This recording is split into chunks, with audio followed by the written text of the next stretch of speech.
नमस्कार, आप देख रहे हैं इंडिया वॉइस। मैं हूं आपके साथ दीक्षा चौधरी। बुलेटिन की शुरुआत करते हैं इस वक्त की अहम जानकारी के साथ। दिल्ली विश्वविद्यालय के शताब्दी समारोह में कार्यक्रम में पीएम मोदी ने कहा कि ड्यू हर महत्वपूर्ण क्षण का साक्षी रहा है। उन्होंने कहा कि ड्यू ने अपने मूल्यों निष्ठा को जीवंत रखा है। जिसके पास ज्ञान है वही सुखी और बलवान है। तो पीएम मोदी ने कहा है कि अतीत की समझ भविष्य को विस्तार कर देती है। तो पीएम मोदी ने शताब्दी समारोह में दिल्ली में कहा है कि ड्यू ने अपनी मूल्य और निष्ठा को जीवंत रखा है। जिसके साथ पास ज्ञान है वही सुखी और बलवान है। तो दिल्ली विश्वविद्यालय के शताब्दी समारोह कार्यक्रम में पीएम मोदी ने कहा है कि ड्यू हर महत्वपूर्ण क्षण का साक्षी रहा है। ड्यू ने अपने मूल्यों और निष्ठा को जीवंत रखा है। जिसके पास ज्ञान है वही सुखी और बलवान है। अतीत की समझ भविष्य को विस्तार देती है। तो पीएम मोदी ने कहा है। पीएम मोदी ने शताब्दी समारोह में उन्होंने कहा है कि कार्यक्रम में दिल्ली विश्वविद्यालय के शताब्दी समारोह में कार्यक्रम में पीएम मोदी ने अतीत की समझ भविष्य को विस्तार देती है और इसके साथ ही जिसके पास ज्ञान है वही सुखी और बलवान है।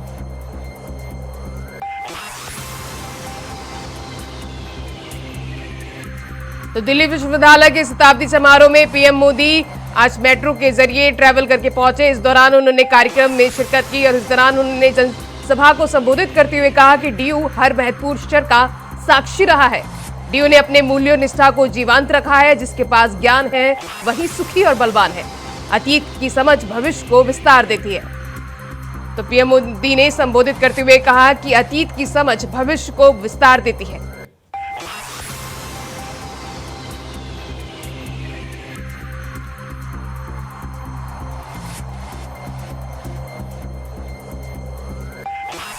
तो दिल्ली के विश्वविद्यालय के शताब्दी समारोह में आज पीएम मोदी ने शिरकत की। मेट्रो के जरिए वो ट्रैवल करके पहुंचे। इस दौरान उन्होंने कार्यक्रम को संबोधित किया और इस दौरान उन्होंने कहा कि ड्यू हर महत्वपूर्ण क्षण का साक्षी रहा है। ड्यू ने अपने मूल्यों निष्ठा को जीवंत रखा है और जिसके पास ज्ञान है वही सुखी और बलवान है। इसके साथ ही पीएम मोदी ने कहा कि अतीत की समझ भविष्य को विस्तार देती है।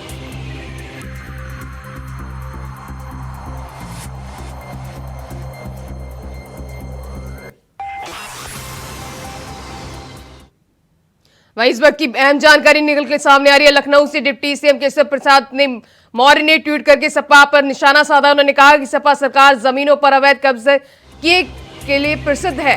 बीजेपी सरकार गरीबों को पीएम आवास देने के लिए प्रसिद्ध है। तो लखनऊ में डिप्टी सीएम केशव प्रसाद मौर्य ने ट्वीट कर सपा पे निशाना साधा है। आपको बता दें यूपी में सियासत का पारा इन दिनों काफी ज्यादा 7वें आसमान पर पहुंच चुका है। बीजेपी और उस प्रमुख प्रतिद्वंदी समाजवादी पार्टी एक दूसरे पर शब्दों की लड़ाई शुरू हो गई है। इस दौरान सपा सरकार पर जमीनों पर अवैध कब्जे किए गए हैं प्रसिद्ध के लिए केशव प्रसाद मौर्य ने सपा पर निशाना साधा है। तो वहीं आपको बता दें समाजवादी पार्टी के अध्यक्ष अखिलेश यादव ने भी बारिश के दौरान जल भराव के मुद्दे को प्रमुखता से उठाया। जिसको लेकर पलटवार करते हुए डिप्टी सीएम केशव प्रसाद मौर्य ने भी सपा पर पलटवार करते हुए कहा कि सपा सरकार जमीनों पर अवैध कब्जे के लिए प्रसिद्ध है। और वहीं उन्होंने कहा कि बीजेपी सरकार गरीबों को पीएम आवास देने के लिए प्रसिद्ध है। तो इन दोनों यूपी में राजनीति का पारा 7वें आसमान में पहुंच चुका है। बीजेपी और समाजवादी पार्टी एक दूसरे पर शब्दों की बयानबाजी लगातार कर रही है।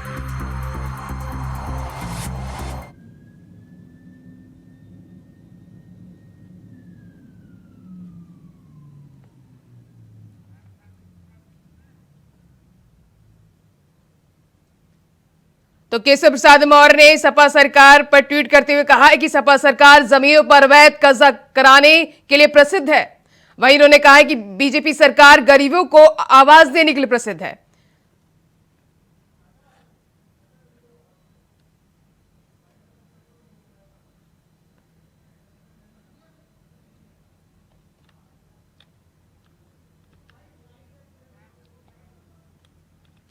उधर मैनपुरी के बिछवा थाना क्षेत्र के गांव में रहने वाला एक बुजुर्ग अपनी दुकान के बाहर देर शाम सो गया था। जहां सुबह परिवार और स्थानीय लोगों ने देखा तो इनकी ईंट मारकर हत्या कर दी गई है। जिसके बाद हत्या की सूचना पर मौके पर पहुंची पुलिस ने मामले की छानबीन शुरू कर दी है। साथ ही घटनास्थल का निरीक्षण करने पहुंचे एसपी विनोद कुमार सिंह ने सभी तथ्यों पर जांच कराने के आदेश दिए हैं। तो वहीं परिवार के लोगों की हत्या की आशंका जता रहे हैं। तो मैनपुरी में दुकान के बाहर सो रहे बुजुर्ग की मौत हो गई है। संदिग्ध परिस्थितियों में ये मौत हुई है। परिवार के लोगों ने हत्या की आशंका जताई है। वहीं एसपी विनोद ने कहा है शव को कब्जे में लेकर पोस्टमार्टम के लिए भेज दिया है। साथ ही इसके साथ पुलिस कार्रवाई में जुट गई है।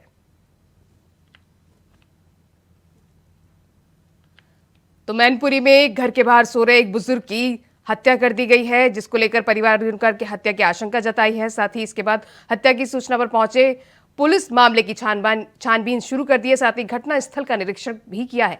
एसपी विनोद कुमार ने सभी साक्ष्यों पर जांच कराने के आदेश दिए हैं। तो वहीं परिवार के लोगों ने हत्या की आशंका जताई है।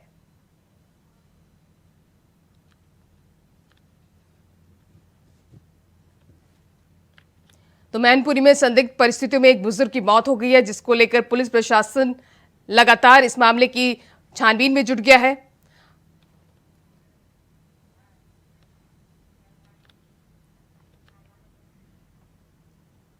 उधर मऊ जनपद में चिरैयाकोट थाना में तैनात दरोगा का घूस लेने का वीडियो सोशल मीडिया पर वायरल हो रहा है। जहां वीडियो वायरल होने के बाद पुलिस अधीक्षक अविनाश पांडे ने वीडियो को संज्ञान में लिया और आपको बता दें कि मोहम्मदाबाद कोतवाली क्षेत्र के सीओ अजय विक्रम सिंह को जांच करने की कार्रवाई करने के निर्देश दिए थे। तो वहीं इस मामले की जांच में के बाद दरोगा के घूस लेने की घटना सही पाई गई, जिसके बाद पुलिस अधीक्षक अविनाश पांडे ने उक्त दरोगा को बर्खास्त कर दिया है। तो मऊ में रिश्वत लेते हुए दरोगा का वीडियो वायरल हो रहा है, जिसको लेकर पुलिस ने संज्ञान लेते हुए जांच के बाद उक्त दरोगा को दोषी पाया, जिसके बाद कार्रवाई करते हुए उसे बर्खास्त कर दिया है।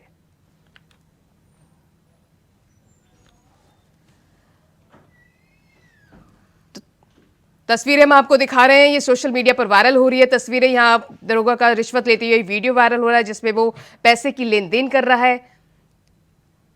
इस मामले को पुलिस अधीक्षक ने संज्ञान में लेते हुए दरोगा को दोषी पाया, जिसके बाद दरोगा को बर्खास्त कर दिया गया है।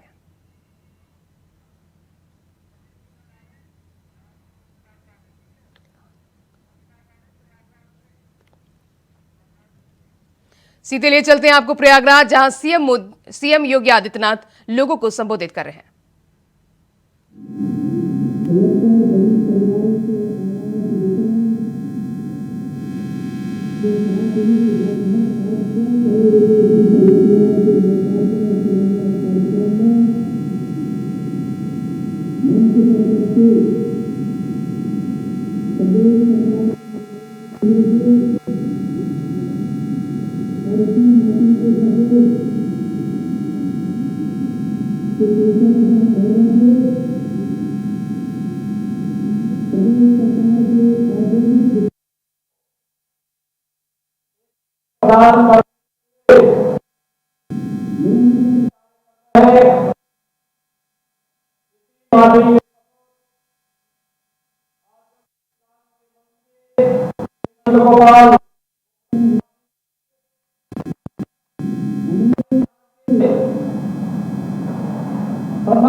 श्री विनोद सोनकर जी प्रदेश सरकार के पूर्व मंत्री और इस क्षेत्र के लोकप्रिय विधायक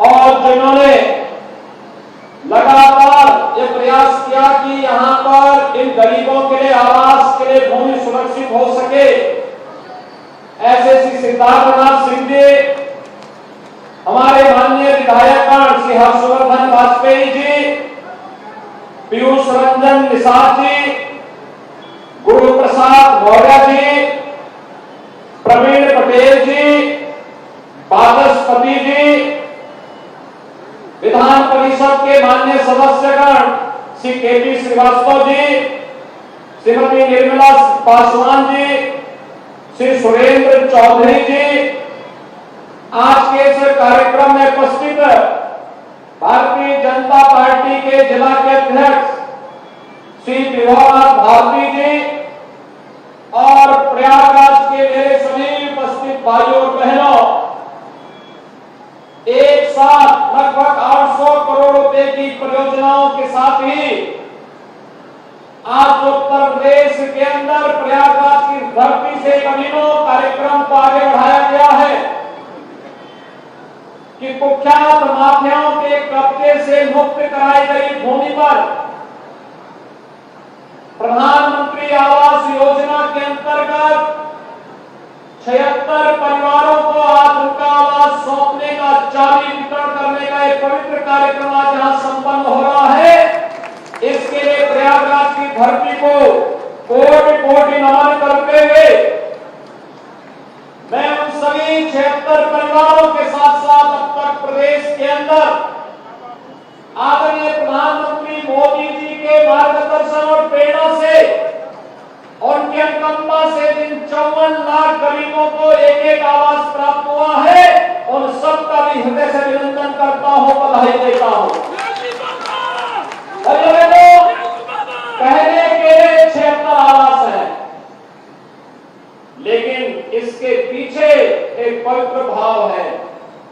याद करिए, ये वही प्रदेश है जहां 2017 के पहले गरीबों की भूमि पर, व्यापारियों की भूमि पर, सरकारी भूमि पर कोई भी माफिया, कोई भी दबंग आकर के कब्जा कर लेता था, गरीब देखता रहता था।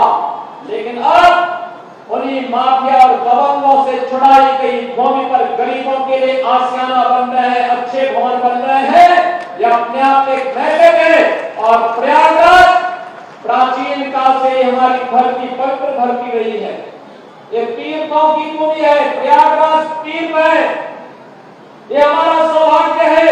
2019 के प्रयागराज कुंभ के ठीक पूर्व हम लोगों ने इसका नामकरण एक बार फिर से इसका पौराणिक नाम प्रयागराज रख करके और स्मृतियों को ताजा करने का कार्य किया। ये कार्यक्रम जहां आगे बढ़े, वहीं साथ ही साथ प्राचीन काल से ही धर्म और अध्यात्म की, संस्कृति की धरा के साथ साथ शिक्षा और न्याय की धरती भी प्रयागराज रही है। और आज जब प्रदेश भर के सभी विकास प्राधिकरण इस कार्यक्रम के साथ जुड़े हुए हैं, मैं इस अवसर पर सभी विकास प्राधिकरणों से कहूंगा वे भी अपनी माफियाओं से छुड़ाई गई जमीनों पर ऐसे ही गरीबों के लिए आशियाना बना करके भव्य आयोजन माननीय जनप्रतिनिधियों की उपस्थिति में करवा करके उन गरीबों को उनका अधिकार देने का कार्य करेंगे, तो यह लोगों के मन में एक नया विश्वास पैदा करेगा। ये सुशासन की वह शुरुआत है जो आदरणीय प्रधानमंत्री जी ने 9 वर्ष पहले देश के अंदर रखी थी। उत्तर प्रदेश में जिसे हम लोगों ने 9 वर्षों से निरंतर प्रयास करते करते विगत 6 वर्षों के अंदर उसका एक भव्य स्वरूप देने का प्रयास किया है और वह अनेक कार्यक्रमों के माध्यम से प्रदेश के अंदर हम सबको देखने को मिला है। भाइयों बहनों, अभी यहाँ पर केशव जी बोल रहे, उन्होंने 2 महत्वपूर्ण चीजों के लिए कहा। एक अच्छा कन्वेंशन सेंटर यहाँ पर बनना चाहिए। कन्वेंशन सेंटर का मतलब वहां पर 10,000 लोगों का भी कार्यक्रम हो सकता है और अगर 5-5 हजार के भी कार्यक्रम होने हैं तो 2 बड़े कार्यक्रम वहां अलग हो सकते हैं, या 2-2 हजार में भी 2-2 हजार के लोगों के कार्यक्रम भी होने एक साथ वहां पे संपन्न हो सकते हैं। और साथ साथ वहां पे हर प्रकार के सार्वजनिक कार्यक्रम, मांगलिक कार्यक्रम या कोई सार्वजनिक कार्यक्रम, बड़े से बड़े कार्यक्रम से लेकर के सामान्य कार्यक्रमों की जिससे भी अच्छा कन्वेंशन सेंटर। और मैं यहाँ प्रयागराज विकास प्राधिकरण से कहूंगा तत्काल इसका डीपीआर बना करके लैंड चिन्हित करके इस कार्यक्रम का आगे बढ़ाने की आवश्यकता है। यह हमारी आपकी आवश्यकता है। हम लोग आज विकास के जिन नए प्रतिमानों को स्थापित कर रहे हैं वह आगे बढ़ना चाहिए। और दूसरा, एक और विकास और समय के अनुरूप अपने आप को विकास की इस प्रक्रिया के साथ जोड़ना और दूसरी तरफ विरासत का सम्मान। दुनिया की सबसे पहली गुरुकुल महर्षि भारद्वाज ने इसी प्रयागराज की धरती पर स्थापित किया। प्रयागराज में आज भी महर्षि भारद्वाज का आश्रम है। का विमानन शास्त्र आज भी एक नई प्रेरणा बना हुआ है और इसके लिए हम लोगों को एक बार फिर से फ्लाइंग क्लब के माध्यम से इस दिशा में आगे और क्या अनुसंधान इस क्षेत्र में हो सकते हैं, इस कार्यक्रम को आगे बढ़ाने के लिए भी मैं यहाँ विकास प्राधिकरण और लोकल मंडलायुक्त और मंडहा के जिला प्रशासन से भी कहूंगा, इस प्रक्रिया को वे आगे बढ़ाने की कार्रवाई करें। उत्तर प्रदेश का सिविल एविएशन विभाग इस कार्यक्रम को उसी गति से आगे बढ़ाने का कार्य करेगा जिस गति के साथ एयरपोर्ट का निर्माण प्रयागराज की धरती पर हुआ। पहली बार हुआ कि 11 महीने में एयरपोर्ट का निर्माण हुआ था, कुल्लू के ठीक पहले, जब आदरणीय प्रधानमंत्री जी ने प्रयागराज के इस भव्य एयरपोर्ट का भी हम लोग आ रहे थे, 2 फ्लाइट खड़ी थी। 12 फ्लाइट की सुविधा वर्तमान में देश और दुनिया के लिए है प्रयागराज की धरती से। भाइयों बहनों, कल्पना करिए, आज से 6 वर्ष पहले उत्तर प्रदेश के अंदर प्रधानमंत्री आवास योजना में एक भी गरीब को आवास नहीं मिल पाता। 2014 में सरकार प्रधानमंत्री मोदी जी के नेतृत्व में कर रही थी, लेकिन उत्तर प्रदेश में जो सरकार थी वह गरीबों के बारे में नहीं सोचना चाहती थी। भारत सरकार लिखती थी कि आवास देना चाहते हैं, लेकिन भाइयों बहनों, प्रदेश की सरकार आवास नहीं देना चाहती थी। और अब आप देख रहे होंगे, अब तक प्रधानमंत्री मोदी जी के अनुकंपा से उत्तर प्रदेश में पिछले 6 वर्ष के अंदर 54 लाख गरीबों को एक आवास मिल चुका है, 54 लाख गरीबों को। और अभी तो केशव जी का खजाना खुलने वाला है, वहां से 10 लाख नए आवास की नई घड़ी निकलने वाली है, जो ग्रामीण क्षेत्र के लोगों को प्राप्त होगा। भैया मैं पूछ रहा था गरीबों से, आप देख रहे होंगे, जो कभी सपना भी नहीं देखते थे कि आवास उनका भी बन पाएगा, उनका भी आवास होगा, एक सपना था, लेकिन अब वो हकीकत बन गई है। आपने देखा होगा क्या उनके चेहरे पर मुस्कान थी। जीवन भर व्यक्ति कार्य करता था, मेहनत करता था, अंतिम समय में भी किराए के मकान पर रहने के लिए जहां तहां झोपड़ी डाल करके रहने के लिए मजबूर होना पड़ता था। एक गरीब के पास उसका आवास मिल जाना उसके स्वावलंबन का आधार बनता है, उसके विकास का आधार बनता है, उसके परिवार के सम्मान का आधार बनता है, उसके बच्चों के लिए, उसकी आने वाली पीढ़ी के लिए नई प्रेरणा बनती है। और यह आवास उसी सुविधा के साथ जोड़ने के कार्यक्रम का हिस्सा है। और जब 2021 में हम लोगों ने इस कार्यक्रम को किया था, तब सिद्धार्थनाथ जी उस समय कहते थे क्या ये समय पे पूरा हो जाएगा? मैंने कहा चिंता मत करिए, समय पे पूरा भी होगा और इसी भव्यता के साथ हम इन गरीबों को वितरण करने का काम भी करेंगे। और भाइयों बहनों, आज सब कुछ अंतर्करण से इस बात की अनुभूति हुई कि हम लोगों का सत्ता में आना गरीब के साथ खड़े हो गए। पहले की सत्ताएं माफियाओं के साथ खड़ी होती थी, इसलिए उत्तर प्रदेश में कभी नहीं कर पाता। लोग जाति के नाम पर बात करते थे, समाज को विभाजित करते थे, जाति के नाम पर बांटते थे, समाजवादों के आधार पर बांटते थे। लेकिन जब किसी गरीब की, किसी कमजोर पर, किसी माफिया के अत्याचार से मुक्त करने की बात होती थी, ये लोग माफिया के साथ खड़े होते थे, अपनी जाति के साथ भी नहीं खड़े होते थे, किसी गरीब के साथ नहीं खड़े होते थे, किसी व्यापारी के साथ भी नहीं खड़े होते थे। लेकिन भाइयों बहनों, आज मैं गर्व के साथ कह सकता हूं, एक डबल इंजन की सरकार जिस मजबूती के साथ आज कार्य कर रही है, इन गरीबों को मिलने वाला ये मकान इसी का प्रमाण है। और अभी आपने देखा होगा भाइयों बहनों, फरवरी में उत्तर प्रदेश ने अपना ग्लोबल इन्वेस्टर समिट किया,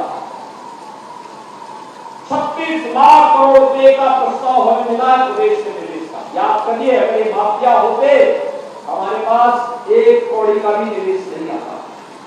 36 लाख करोड़ रुपए में जानते कितना लोगों को नौकरी मिलेगी? 100 लाख लोगों को, यानी 1 करोड़ लोगों को सीधे सीधे नौकरी की गारंटी होगी उत्तर प्रदेश के नौजवानों को। ये है डबल इंजन की ताकत, ये डबल इंजन की ताकत। इस ताकत के बल पर आज हम सब, आप सभी जनता जनार्दन के आशीर्वाद से, आदरणीय प्रधानमंत्री जी के मार्गदर्शन में, उनकी कृपा से उत्तर प्रदेश को नए भारत के नए उत्तर प्रदेश के रूप में स्थापित कर रहे हैं। और मैं तो प्रयागराज वासियों के प्रति इसलिए आभार व्यक्त करता हूं आपने महापौर के रूप में भारतीय जनता पार्टी के सामान्य कार्यकर्ता को प्रयागराज की धरती से महापौर के रूप में चयन करके उनको चुन करके फुल मेजोरिटी का बोर्ड बनाने में अपना योगदान दिया। और आज विकास एक बार फिर से नई गति पकड़ती हुई ट्रिपल इंजन की भांति कार्य करते हुए दिखाई दे रही है। भाइयों बहनों, ट्रिपल इंजन प्रयागराज कुंभ 2025 के लिए हमारी नई तैयारी को आगे बढ़ाने में काम कर रही है। 2025 का प्रयागराज कुंभ भव्य और दिव्य हो, एक बार फिर से दुनिया की सबसे बड़ी यूनिक इवेंट के रूप में प्रस्तुत हो। इसके लिए इसे तैयारी प्रयागराज वासियों को इसके लिए अपने आप को इसके लिए तैयार करना होगा, अपने आप को इसके लिए मानसिक रूप से तैयार करना होगा। और भाइयों बहनों, अगर हम मानसिक रूप से इसके लिए अपने आप को तैयार कर लें, कोई कारण नहीं। प्रयागराज अपने गौरव को स्थापित किया है विगत 9 वर्ष के अंदर। प्रयागराज को ने एक बार फिर से और यादों को ताजा किया है। और आज जो लगभग 800 करोड़ रुपए की परियोजनाएं यहां मिली है, ये भी उसी प्रक्रिया को आगे बढ़ाने के लिए। इसमें शिक्षा के लिए भी है, स्वास्थ्य के लिए भी है, जल जीवन मिशन की योजनाएं भी है। यहाँ पर हर एक क्षेत्र की समग्र विकास की कार्य योजनाओं को आगे बढ़ाने का कार्यक्रम भी है। और इसलिए आपने महापौर के रूप में यहाँ पे श्री गणेश केशवानी को भारी बहुमत से विजयी बना के भेजा। और भाइयों बहनों, बदले में 800 करोड़ रुपए की परियोजनाएं प्रयागराज को यहाँ पर डेवलपमेंट की सरकार ऊपर से करवा रही है। और मैं आप सबको इस बात के लिए आश्वस्त करने के लिए आया हूँ, डबल इंजन की सरकार आपको डबल स्पीड के साथ विकास और सुशासन के कार्यक्रमों के साथ आगे बढ़ाने का कार्य करेगी। भाइयों बहनों, मैं आपका इसलिए भी आभारी हूँ। देर रात्रि से मूसलाधार बारिश पड़ रही है। लोग कह रहे थे पता नहीं क्या होगा। मैंने कहा हम प्रयागराज की धरती में जा रहे हैं तो भगवान प्रयागराज की कृपा जरूर होगी, माँ गंगा, माँ यमुना की, माँ सरस्वती की कृपा जरूर होगी। चिंता करने की आवश्यकता नहीं, कार्यक्रम बहुत अच्छा होगा, भव्य होगा। और आप सबकी उपस्थिति इस बात को प्रमाणित कर रही है। आप सबकी उपस्थिति और आप सबका उत्साह इस बात को प्रमाणित कर रहा है कि हमने विकास के लिए और समग्र विकास के लिए प्रयागराज वासियों ने अपने आप को समर्पित किया। और यही कारण है बार बार आपका आशीर्वाद भारतीय जनता पार्टी को प्राप्त हुआ। 4 सांसद हमारे यहाँ पर है, प्रोफेसर गीता मुखर्जी जोशी जी हैं, केसरी देवी पटेल जी हैं, डॉक्टर रमेश चंद्र बिंद जी हैं, श्री विनोद सोनकर जी हैं। ये सभी लोग हमारे यहाँ के सांसद हैं। और मैं चाहूंगा 2024 को एक बार फिर से प्रधानमंत्री मोदी जी के नेतृत्व में फिर से भारत में एक ऐसी सरकार जो भारत को दुनिया की सबसे बड़ी ताकत के रूप में स्थापित करे। यानी जितनी बड़ी स्पीड के साथ वर्तमान में जो इस समय देश की प्रगति का मांग है और जिस स्पीड के साथ भारत की अर्थव्यवस्था आगे बढ़ रही है, भाइयों बहनों, अगर इस स्पीड को बनाए रखना है तो 2027 में ये भारत दुनिया की तीसरी बड़ी अर्थव्यवस्था होगा। तीसरी बड़ी अर्थव्यवस्था, और तीसरी बड़ी अर्थव्यवस्था का मतलब दुनिया की बड़ी ताकत के रूप में भारत को उभरना। ये एक समय है जब हम किसी बहकावे में न आए। मोदी जी के नेतृत्व में एक नए भारत का दर्शन न केवल भारत देख रहा है बल्कि आने वाली पीढ़ी के लिए भी ये शुभ होगा। और उस दृष्टि से हम सबको अभी से मिलकर के कार्य करना होगा, प्राण से जुटना होगा। 1 महीने का कार्यक्रम चला है महाजन संपर्क का कार्यक्रम, बड़ी बड़ी सभाएं हुई, घर घर जाकर के संपर्क किया गया, टिफिन भोज के आयोजन किए गए, जगह जगह बैठ के हुई। ये सभी कार्यक्रमों को अलग अलग तरीके से आगे बढ़ाने का कार्य हुआ। हमें लाभार्थी योजनाओं के माध्यम से हर व्यक्ति को जो लाभ विगत 9 वर्ष के अंदर मिला है, इन 9 वर्षों के अंदर चाहे वो उज्ज्वला योजना का हो, चाहे सौभाग्य योजना का हो, चाहे वो पीएम आवास का हो, चाहे पीएम समृद्धि योजना का हो, चाहे जल जीवन मिशन का हो, चाहे वो पीएम आयुष्मान भारत की योजना का हो, इन सभी योजनाओं का लाभ जो एक एक व्यक्ति को प्राप्त हो रहा है और लाभार्थियों के साथ संवाद कराते हुए शासन का इससे बड़ा दूसरा उदाहरण नहीं हो सकता। ये नारों से नहीं चलेगा। जो हकीकत है उस जमीनी हकीकत पर चलेगा, और जमीनी हकीकत ये प्रधानमंत्री मोदी जी ने करके दिखाया है। गरीब को आवास देकर के, गरीब को शौचालय देकर के, गरीब के घर में एक घर में हर घर नल के माध्यम से जल पहुंचा करके, हर गरीब को 5 लाख की स्वास्थ्य बीमा का कवर दे करके ये मोदी जी ने करके दिखाया है। और भाइयों बहनों, यही सुरक्षा और जनता की सुविधा को ध्यान में रख करके इंफ्रास्ट्रक्चर डेवलपमेंट के बड़े बड़े कार्यक्रमों का आगे बढ़ा करके आज जो भारत और उत्तर प्रदेश की तस्वीर बदली है, उसके लिए जनता जनार्दन का आशीर्वाद निरंतर आगे मिलता रहे, इस विश्वास के साथ आज यहाँ पर 76 आवास, प्रधानमंत्री आवास योजना में 76 गरीबों को एक आवास उपलब्ध हुआ है और अभी ये गरीबों को मिला। हमारे सभी उत्तर प्रदेश के विकास प्राधिकरण अगले 1 वर्ष के अंदर इस प्रकार की योजना अपने अपने यहाँ, और उसमें भी विशेष रूप से माध्यमों से मुक्त कराई गई है। और प्रयागराज विकास प्राधिकरण कन्वेंशन सेंटर के साथ साथ यहाँ पर अधिवक्ता बहुत बड़ी संख्या में रहते हैं, उनके लिए भी आवास की एक स्कीम निकाले, पत्रकारों के लिए भी एक स्कीम निकाले, चिकित्सकों के लिए भी निकाले, और अलग अलग तबके के लोगों, अध्यापकों के लिए एक स्कीम निकाले।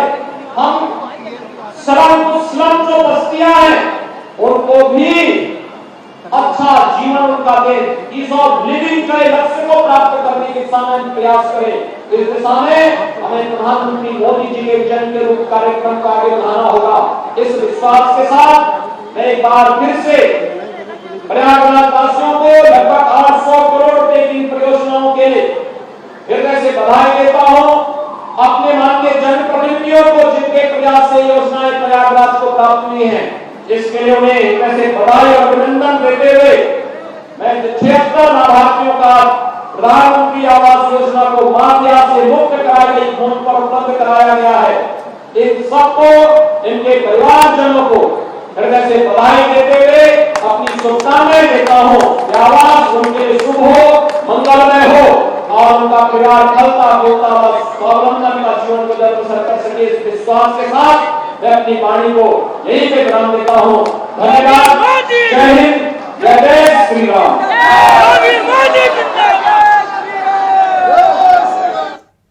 तो प्रयागराज से सीएम योगी आदित्यनाथ को आप सुन रहे थे, जहां उन्होंने अतीक के कब्जे से मुक्त कराई गई जमीन पर बने 76 फ्लैट्स लाभार्थियों को सौंपे। तो फिलहाल इस बुलेटिन में बस इतना ही। खबरें लगातार जारी है। नमस्कार।